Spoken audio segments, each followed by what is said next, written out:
So I just want to talk about skinny fat.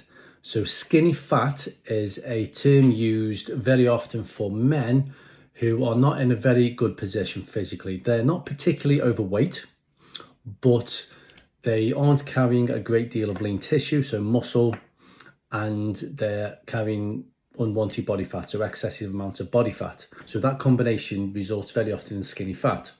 So I'm using my client Mark here as an example. So Mark started with me just over 6 months ago in that skinny fat bracket. So his diet wasn't great. He admitted it consisted largely of takeaways in the evenings, McDonald's, KFC for lunch or even breakfast, drinking a lot of sugary drinks, very little exercise. He has a sit-down job, a sedentary job.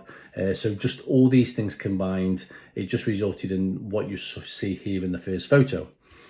But Mark wanted to make that change. He wanted to make lifestyle improvements, but he knew that he needed help to help him achieve this. So when I first sat down with Mark, the first thing we did was paint a picture of his start point, eating habits, lack of exercise, and then I started to map out his journey with me. So we set some goals, physique goals, training goals.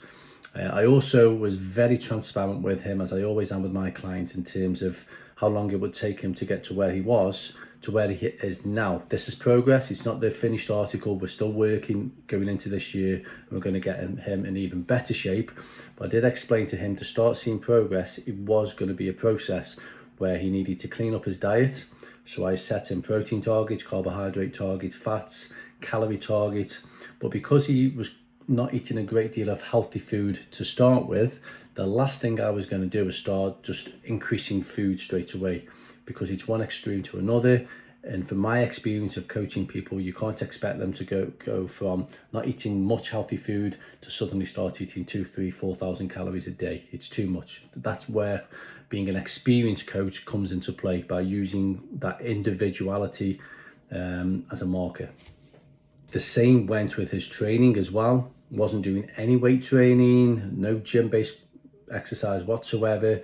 So his training plan was specific to him and his start point, took into account his experience, and he has gradually increased everything along the way. His training, what he's lifting, and obviously his nutrition has improved as well.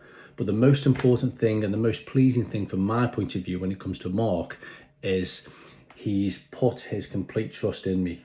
He's trusted the process. It was completely different to him in the beginning, but he's trusted the process, and he's also appreciated that it is going to take time for him to get to that end physique that we're still working towards. But as you can see, the progress that he has made has been fantastic up to this point. And because of this, we can now this year start on a full building phase. So we can really start to push food up to run alongside the training. But his body is in a far more anabolic position now. As you can see, he's got better body composition, more muscle, less body fat, so his body can handle that extra food. In the beginning, if I suddenly said to him, right, we want to put weight on, so I'm going to have you eating a load of food, because his body wasn't in a great position, he would not have responded positively to that. We're in a position now, 6 months on, where we can go through a building phase. But that is credit to Mark for the commitment that he's given to get to where he is right now. Okay, guys, so I hope Mark's progress can inspire you. And just remember, if you are in a similar position to what Mark was, be patient, be consistent, have a plan, set some goals, and make sure that you're in it for the long run.